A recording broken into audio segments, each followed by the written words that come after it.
Hello everyone, hope you're all enjoying a great start to Season 14 where with all the crazy changes to the Rift, new items and whatnot. For today I want to do something a bit different. One of the hallmark events of Season 14 is of course the complete removal of the mythic item system, consequently getting rid of the majority of mythic items in the game and replacing them with a bunch of new ones. This has to be the single biggest update to the game's item system since, well, mythic items, and because there are so many it might be kind of overwhelming to look at all of them. So for today, I want to give a brief rundown of all the new items added for Season 14, as well as my thoughts on how good or bad they are in terms of design. So if you watched my video on ranking mythic items a couple years ago, this is the same thing but for the new ones. I know I already made a Season 14 first impressions, but now that we have the items out on live servers, we can have an actual look at their uses and functions. I should clarify that I'm only covering newly implemented items, not existing ones that got changed, unless they were altered significantly enough to warrant attention, but I'm pretty sure most of them stay the same. So an example of one would be Ravenous and Titanic Hydra, which are more or less the same in function but have been reverted back to their old Tiamat active, which I for one am very happy to see again. Oh yeah, I should probably also mention that in light of this being a very experimental time, the stats on these items are highly subject to changes and hotfixes, so we're focusing more on their overall idea and not really how strong they are. That being said, I do mention gold efficiency here and there, but anyways, let's get started. Okay, so to kick off 2024, it's time for everyone to overhaul what they eat for lunch, because being your favorite lunch break YouTuber, I want to make sure everyone's eating well. And what better way to do that than with Factor 75, which is sponsoring my channel once again. For the 2.5 of you who never heard of this, Factor is a meal prep service that delivers handmade dishes right to your door. Instead of wasting tons of money on fast food or eating out, it provides you with healthy meals pre-made and ready to eat within 2 minutes or less. The meal plans offer a variety of menu choices with a rotating selection of 34 plus options for meals and more than 36 add-ons like smoothies, keto shakes, desserts, and more, so you never have to get tired of eating the same thing over and over again. On that note, if you have a specific preference or diet such as keto, weight loss, or if you're vegetarian or vegan, you can adjust your selections accordingly thanks to the range of plans from 4 meals a week to 18. Factor lets you modify food preferences very easily. Being gamers, I'd imagine none of us have the time or patience to cook, so if you're interested in convenient and healthy meals, try out Factor using my QR code on screen or link in the description for 50% off your first box. And, new for this year, free wellness shots for life. 2 free wellness shots per order with an active subscription. Thanks again as always to Factor for sponsoring the video, but for now, back to talking about the new items.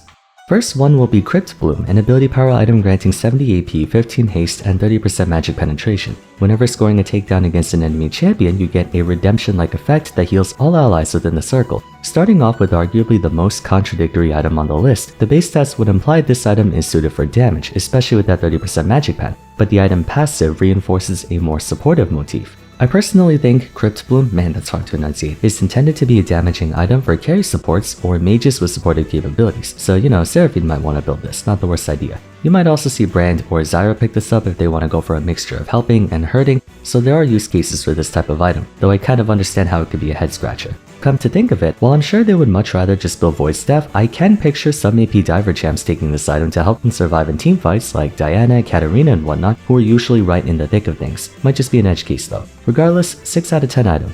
Niche but creative and potentially has uses.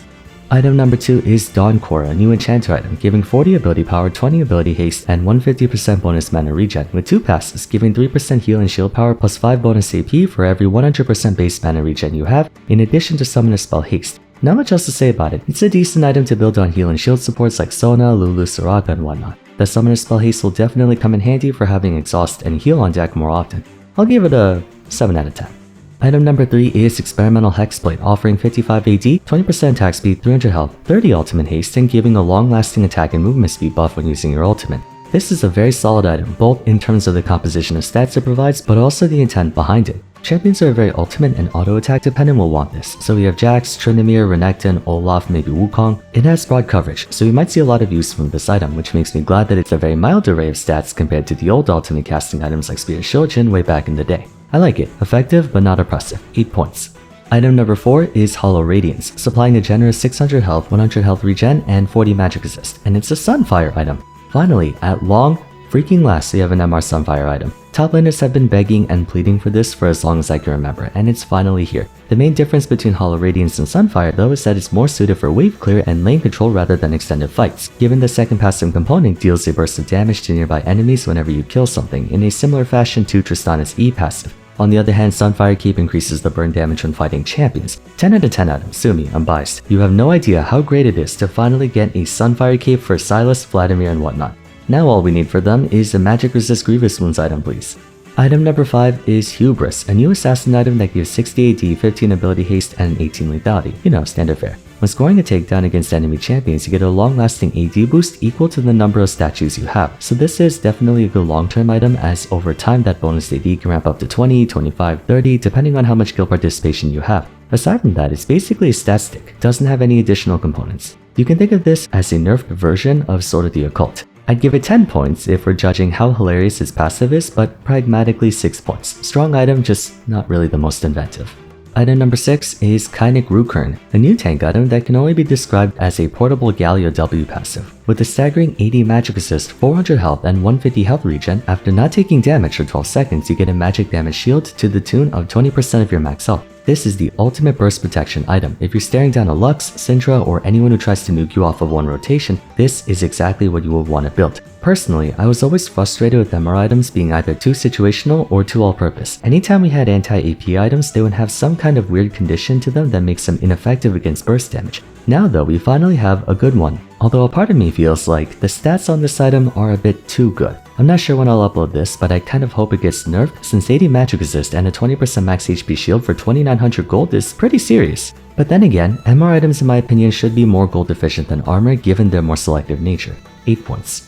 Item number 7 is Luden's Companion, the spiritual successor to Luden's Tempest. 90 AP, 20 haste, and 600 mana. Every 3 seconds you store stacks of his passive, which are then depleted when damaging an enemy with an ability, dealing bonus magic damage to that target and nearby ones based on how many rounds you have. If you have more charges than enemies, the rest of your mag is unloaded onto your primary target for even more damage. I actually like this more than Luden's because it rewards you for not spamming your abilities all the time and instead waiting, especially when trying to attack an isolated target, to concentrate even more damage. 8 out of 10. Better skill expression than Luden's Tempest. Item number 8 is Malignance, 80 ability power, 20 haste, 600 mana, and 20 ultimate haste. While Luden's prioritizes front-loaded burst damage, Malignance focuses on your ultimate, making it the AP version of Experimental Hexblade. When damaging an enemy with your ultimate, you create a burning field that deals magic damage and shreds MR while they stay inside. I think this would be a good item for anyone with crowd control ultimates like Orianna, Annie, Seraphine, Hui, Malzahar, and stuff, since they can trap you in that burning field for potentially the entire 3 seconds. I like it, 8 points. I think most mages will still go Luden's, but Malignance will definitely see use on champs with teamfight ultimates. Item number 9 is Opportunity, a first strike oriented assassin item granting 55 attack damage, 5% movement speed, and 18 lethality. When out of combat for 8 seconds, you get bonus lethality, so it's basically Ghostblade passive when it was a mythic item. And when you score a champion takedown, you get a huge boost of movement speed, making this an excellent item for any assassin who wants to get in and get out quickly. Talon, Kiana, Blue Cane, what have you. Now I know I said numbers are subject to change, but part of me thinks Opportunity looks kind of weak in stats. Then again, it's only 2700 gold, so it makes sense. 7 points.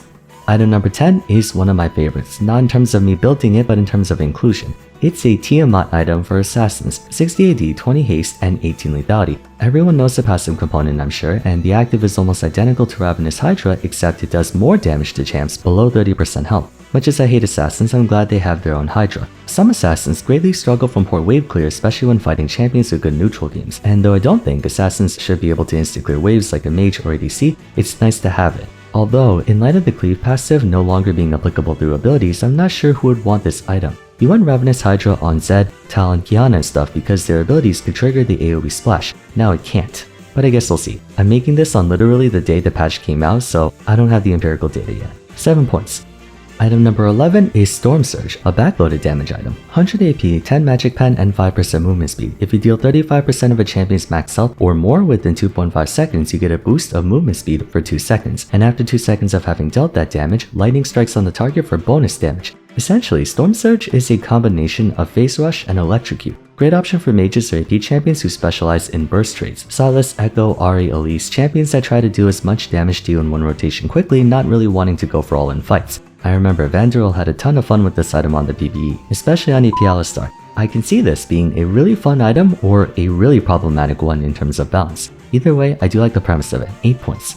So, before we continue on, you may have noticed that most of these items are aiming for a specific purpose. Some items are for champs who want to strike hard and fast, some are for champions who want to control team fights, some are for ultimate reliant fighters. At the same time, they try their best to make it so said items are accessible by a wide selection of champions, making them niche but accessible at the same time. I think an issue with mythic items was that they were too specific at times and too accessible at others. However, for the new items, they're trying to find a middle ground where they're general enough to be purchased by a lot of champions, but not too general to where it compromises build diversity. At least, I hope that's how these items turn out. We'll have to see in the coming months. Anyways, let's continue.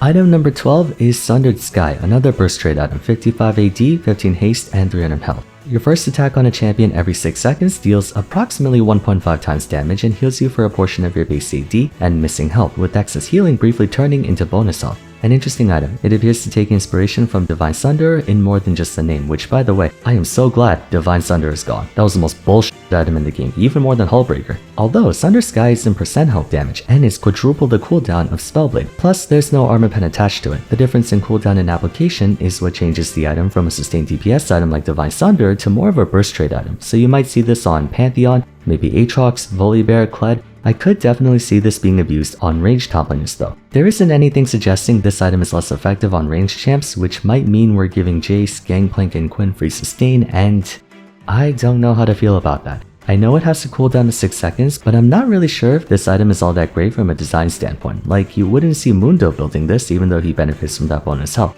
Because if you think of any short burst trade champion, most of them would probably want something like the new Eclipse or Triforce. Sundered Sky feels like it will mostly be used by lane bullies who want to attack you every so often. I'd say 5 out of 10. I don't feel too good about this one. Item number 13 is Terminus. Love the name by the way. 40 AD and 30% attack speed with 30 magic damage on hit. Basic attacks on champions alternate between giving you bonus armor and magic resist and bonus armor and magic penetration. What this item lacks in base stats being arguably the least gold efficient item in the game, it makes up for with excellent long-term pressure. You can acquire up to 25 bonus armor and MR and 30% armor and magic pen. This is like a Rage Blade with even more scaling. At first glance, Terminus may seem kind of broken in that it gives damage, attack speed, hyper penetration, and tank stats, but you have to remember that for you to get the full benefits of this item, you have to attack 10 times. Even with 2.5 attack speed, it will take a while for someone to reach that point on account of how everyone gets one-shotted, and I don't think Akshan, despite his double attacking passive, would want this item. This is more for Kog'Maw, Twitch, Smolder is coming out soon, the super backline 1v9 champs basically. It's a very strong item, but niche enough to not be abused by the champions is not intended for it. 7 points. It's ambitious. I can respect that. Item number 14 is Trailblazer. It's a Deadman's Blade with an Elixir of Iron passive attached to it, so you can build Deadmans on your tank support while still helping out your team. I like it. Very simple but gets the point across. 7 points. Not much else to say about it other than the fact that it's a supportive Deadman's Blade. Item number 15 is Unending Despair. Nice and edgy. 400 health, 55 armor, and 10 haste. Every 7 seconds, you deal a burst of damage to nearby enemy champions and heal for 2.5 times the damage dealt. This is kind of the sustained version of Jak'Sho, even though Jak'Sho is still here. Basically, anyone who can scrap for a long time, Maokai, Cassante, Mundo, Sion, Zac, guys who are out there wet noodling you like crazy. I can also potentially see this being built on champs with health boosting ults like Nasus, Volibear, and Renekton. One thing's for certain, I'm betting the 250% healing will be reduced to like 150 or even less. I know it only activates every 7 seconds, but towards the mid to late game, that's gonna be like what? A 400 HP heal every 7 seconds, possibly more. Imagine you're fighting 3 enemy champions at the same time, that seems overpowered as hell. Although, it is somewhat balanced by its less gold efficient base stats, but we've established already that armor items can't be as gold efficient as MR given its more universal application. 8 points in terms of concept, but I'm worried about this item's balance. Item number 16 is Voltaic Cyclosword, an energized assassin item. 55 AD, 15 haste, and 18 lethality. When fully charged, your next attack deals bonus damage and applies a very heavy slow, so it's like Duskblade way back in the day. I'm gonna say, this item's not that great. Not in terms of effectiveness, but in that it overlaps with opportunity. I feel like more champions will build opportunity over Cyclosword because they both have the same notion of front-loaded bursts, but I think assassins would want that movement speed a lot more. I mean, there's no rule saying you can't build both, but this item lacks personality for me. It's identical to the old Stormrazor back when he used to apply a slow. They could think of a more creative energized passive than this. Might just be me. 6 points.